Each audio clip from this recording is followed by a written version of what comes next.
Hi అండి. దశరథ మహారాజు మూడో భార్య కైకేయి ఒక యుద్ధంలో దశరథుడిని కాపాడింది. ఆ సంతోషంలో ఆయన ఆవిడికి 2 వరాలు ఇచ్చాడు.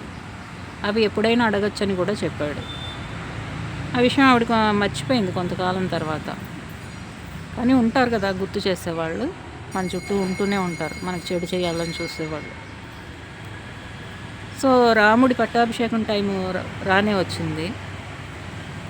ఆ టైంలో కైకేయి దగ్గర ఉన్న దాసి పని మనిషి మంతరాన్ని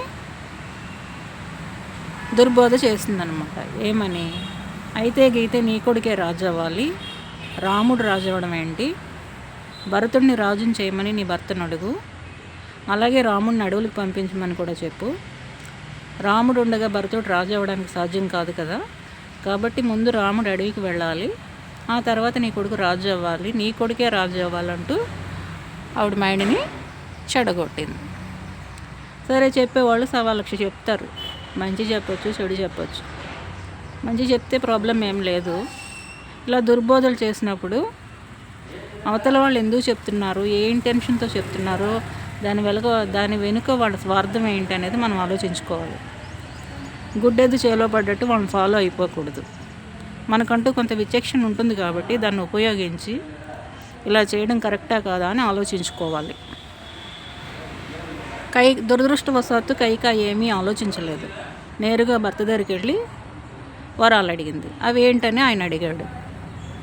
రాముడిని అడవికి పంపించు, నా కొడుకుని రాజుని చెయ్యని అడిగింది. అది ఎలా సాధ్యమవుతుంది? అవ్వదు కదా. కానీ ఆయన మాట ఇచ్చాడే, మాట తప్పే పరిస్థితి లేదు. ఆయనకి గుండె అయినంత పని అయింది ఆవిడ అలా అడిగేసరికి. కానీ వేరే మార్గం కూడా ఏం లేదు. సో రాముడిని పిలిచి, బాబు నువ్వు అడవులకి వెళ్ళాల్సి ఉంటుంది అని చెప్పాడు.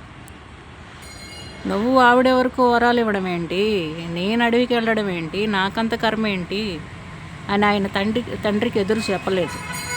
అందుకే ఆయన రాముడు అయ్యాడు. ఈ రోజుల్లో పిల్లల్లో అలాంటి రాముడిని చూడడం కొంచెం కష్టమే. మరీ రాముడిలా ఉండకపోయినా తల్లిదండ్రులతో అమర్యాదగా మాట్లాడడం, వాళ్ళని చిన్న చూపు చూడడం, ఇలాంటివి మానేసుకుంటే పిల్లలు బాగుపడతారు. ఓకే, రాముడు అడవికి వెళ్ళాడు. ఆయనతో పాటు సీతాదేవి కూడా వెళ్ళింది. ఎందుకంటే భర్త కష్టాల్లో ఉంటే ఒక్కడిని వదిలేయకూడదు కదా, అండగా నిలబడాలి. ఈ రోజుల్లో కొంతమంది ఆడపిల్లలు ఏం చేస్తున్నారు, అన్నీ బాగున్నంతసేపు చక్కగా ఉంటున్నారు, ఏదైనా ప్రాబ్లం వచ్చి భర్త కష్టాల్లో ఉంటే వదిలేసిపోతున్నారు.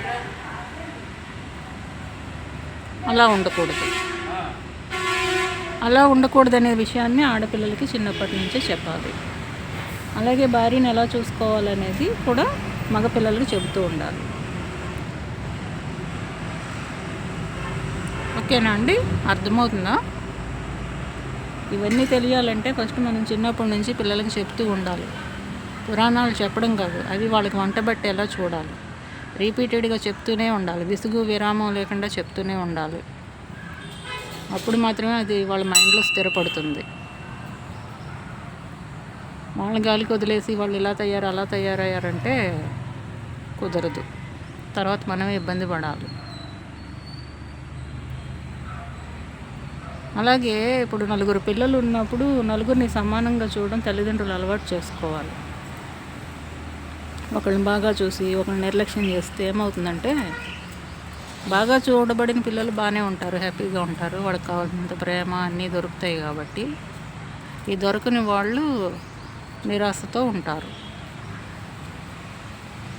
నిరాశ నిస్పృహలకి గురవడం వల్ల వాళ్ళు ఏకాంతంగా గడపడానికి ఇష్టపడతారు, ఇంట్రావర్ట్లుగా మారిపోతారు, ఎవరితోని కలవరు, ఎవరితోని ఎక్కువ మాట్లాడరు.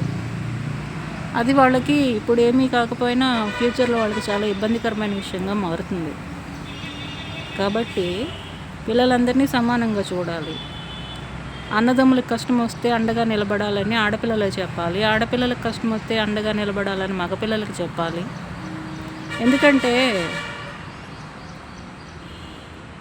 పిల్లలు ఉన్నంతకాలం తల్లిదండ్రులు ఉండరు. తల్లిదండ్రులు కాలం చేసిన తర్వాత ఒకరికొకరు అండగా నిలబడాల్సింది పిల్లలే.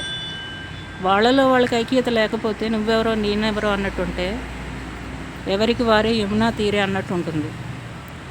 ఇప్పుడు సంబంధాలన్నీ కూడా ఆల్మోస్ట్ అలాగే ఉంటున్నాయి. అన్నగారికి కష్టం వస్తే తమ్ముడికి అక్కర్లేదు, తమ్ముడికి కష్టం వస్తే అన్నగారికి అక్కర్లేదు.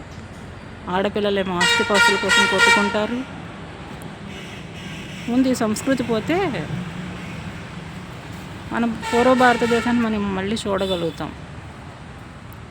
మన భారతదేశం పూర్వ వైభవం సంతరించుకుంటుంది.